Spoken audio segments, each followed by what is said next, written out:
It's the Happy Families Podcast. It's the podcast for the time-poor parent who just wants answers now. So I've just finished reading a book, Kyle. It's called Get Married. Get Married is the name.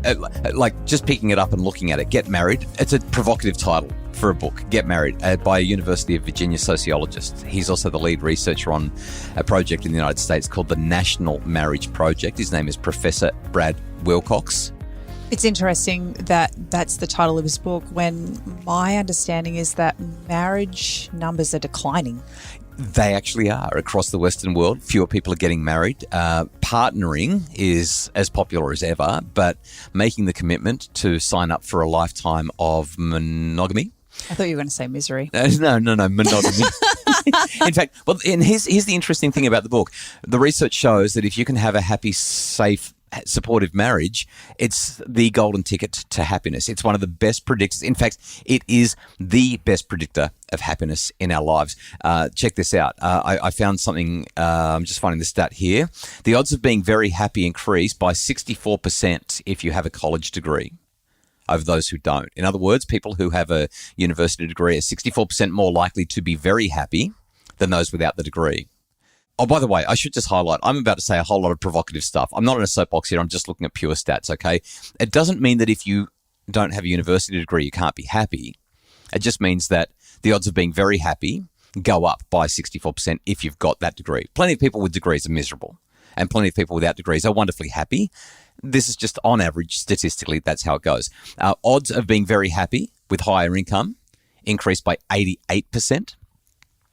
If you're very satisfied with your work, the odds of being very happy increase by 145% over those who are not happy with their work. The odds of being very happy increase by 151% if you're married over those who are not married. But get this, if you are in a very happy marriage compared to those who are not married or those who are not in a happy marriage, the odds of being very happy increase by 545%. Marriage predicts happiness better than education, better than work, better than money. It's an astounding stat. So how do you do the maths on something like that? It's a big number. I'm struggling with my words because I'm actually looking at the graph, and when you look at it pictorially, you've got a teeny tiny little blue line down here for 64%. And then it's like having a, 200-story building right next to it. There's 545%, 545% better chance of being very happy. So a simple way of looking at this is they simply ask people what their well-being is up to, and then they look at their various socio-demographic statistics. So are you married? Are you not married? What sort of education level do you have?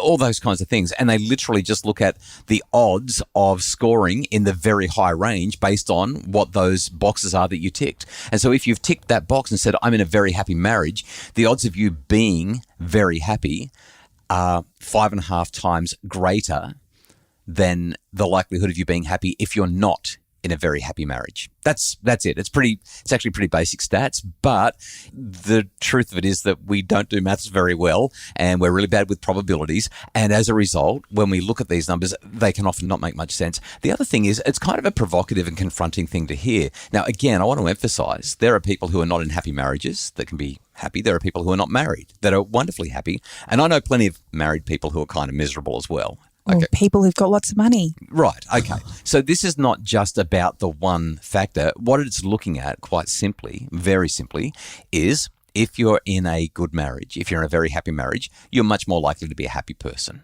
So it's not about shaming anyone. It's not about judging anyone. It's not about pointing fingers and that sort of thing. These stats just point in that direction. Here's another stat for you while we're on it. Children who are raised in homes where parents are married are much more likely to go to university. They're much more likely to stay off drugs. They're much more likely to be financially stable. They're more likely to generally stay out of trouble. Intact families, just an enormous increase in the positive outcomes versus other families. Now, of course, there are plenty of kids that come from alternative and diverse families that have wonderful outcomes.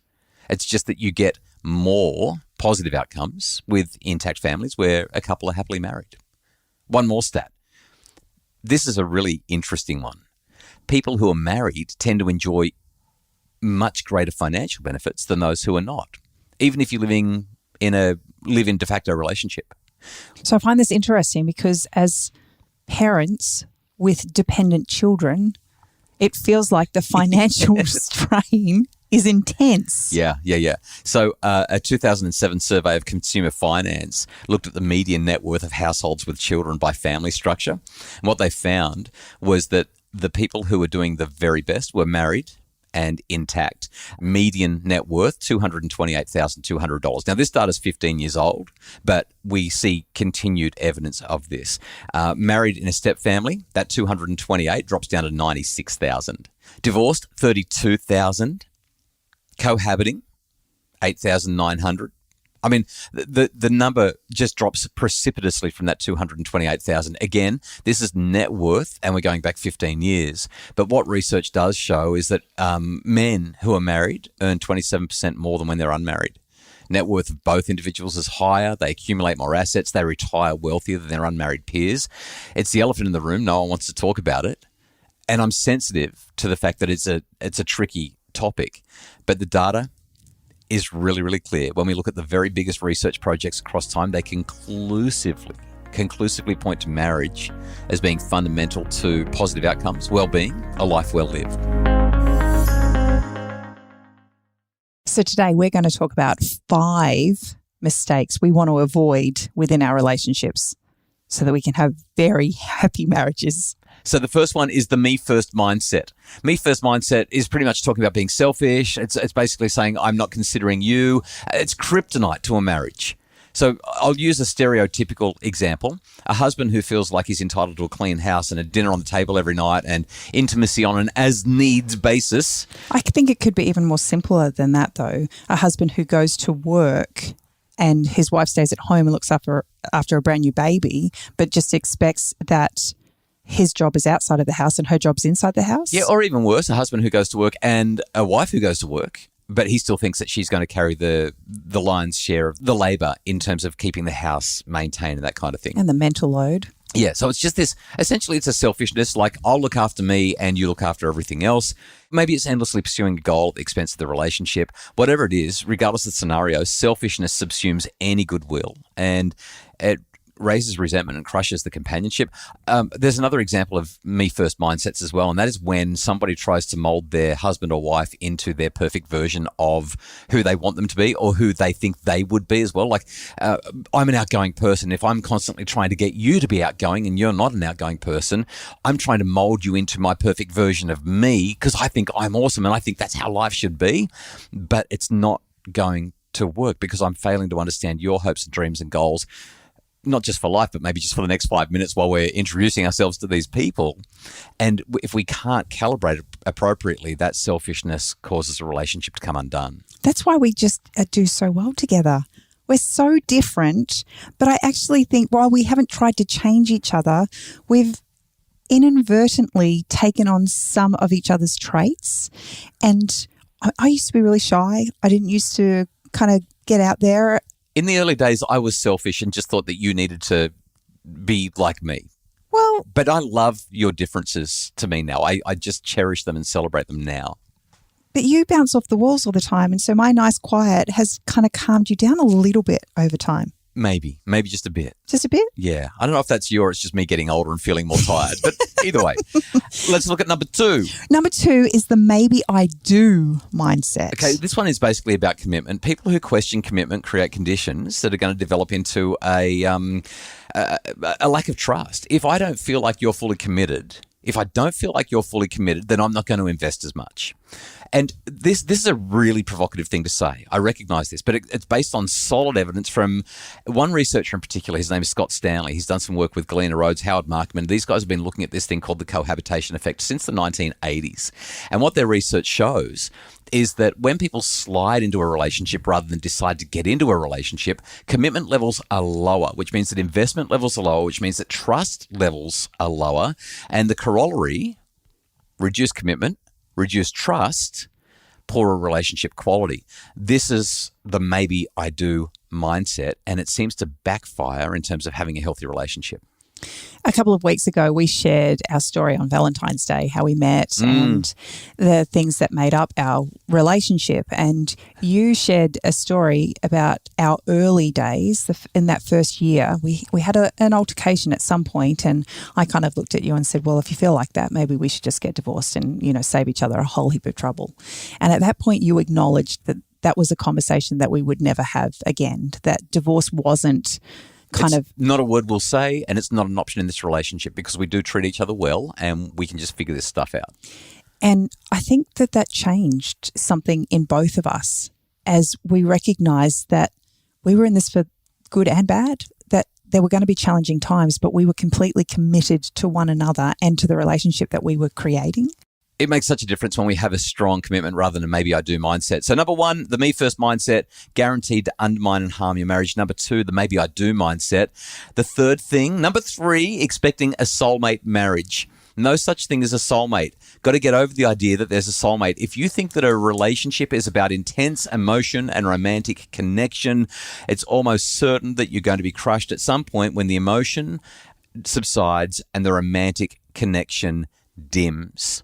The best research that I found in this shows that if you're expecting a soulmate marriage, you should be prepared for a new relationship sometime in the future because soulmates simply don't exist. It's fine to have a whole lot of romance and togetherness happening, but relationships are also about children and commitment and financial stuff. And hard stuff. Yeah, that's right. Hard stuff. And you usually find that your soulmate isn't quite the person that you thought that they were when the rubber hits the road, when randomness and volatility start to hit you. Having been through 25 years together. Hey, excuse me, 25 years. Can I just mention this? We have approximately 13 days until it's 26 years. I know, but we're still at 25. Okay, all right, fine. What we have experienced is that beautiful ebb and flow of life together. And sometimes things are cruising and we feel like we're flying on cloud nine. And other times we feel like we're in the depths of, I don't know, some swamp in the middle of nowhere. It gets really, really hard.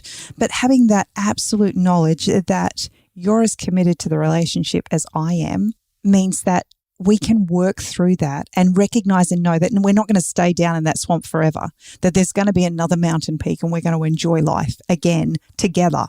Number 4, failure to connect. If you want to harm your marriage, just stop connecting. Connection means seeing, hearing, valuing.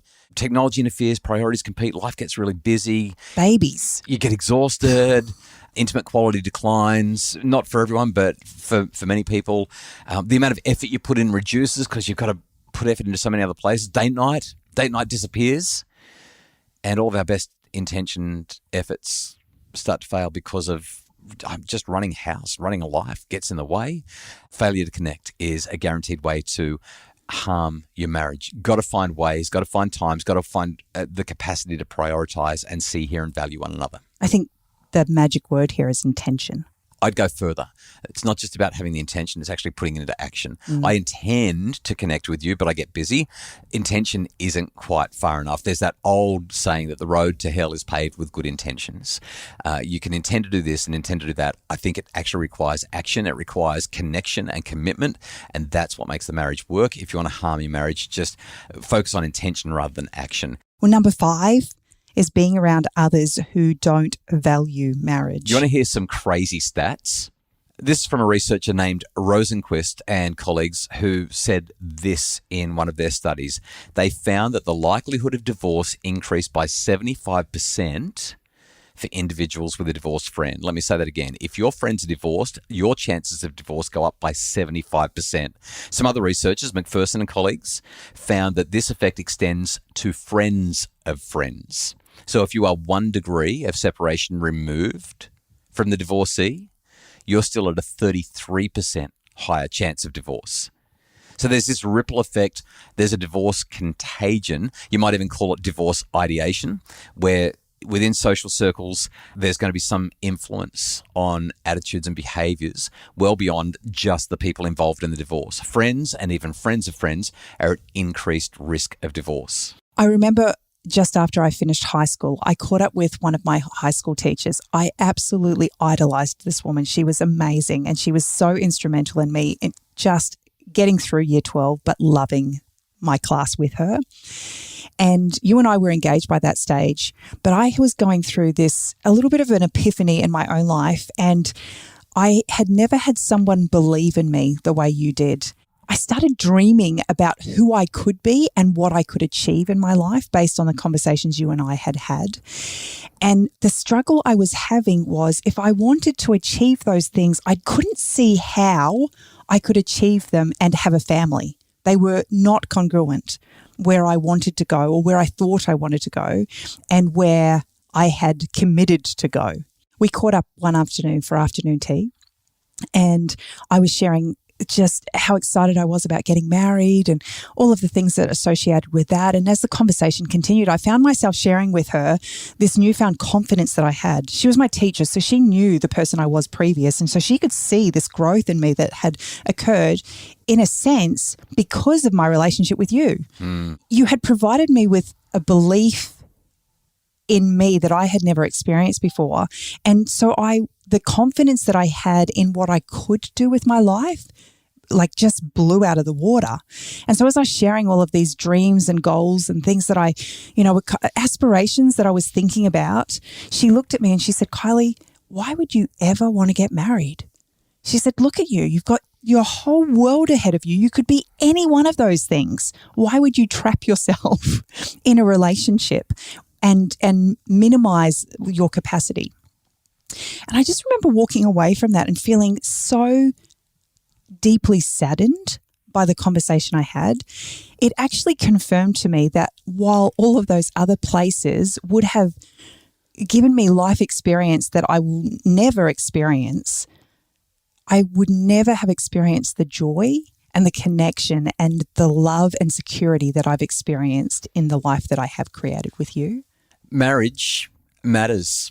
It may not be a popular thing to say. The research points in that direction, and certainly our experience does, but it's about having a good marriage as well. It's about working on it, being committed, and figuring out how you can avoid those mistakes that harm marriage the most. If you were to cut through the noise, it's not just about happily ever after fantasies. It's about real world benefits. And the data points to financial security, better outcomes for kids.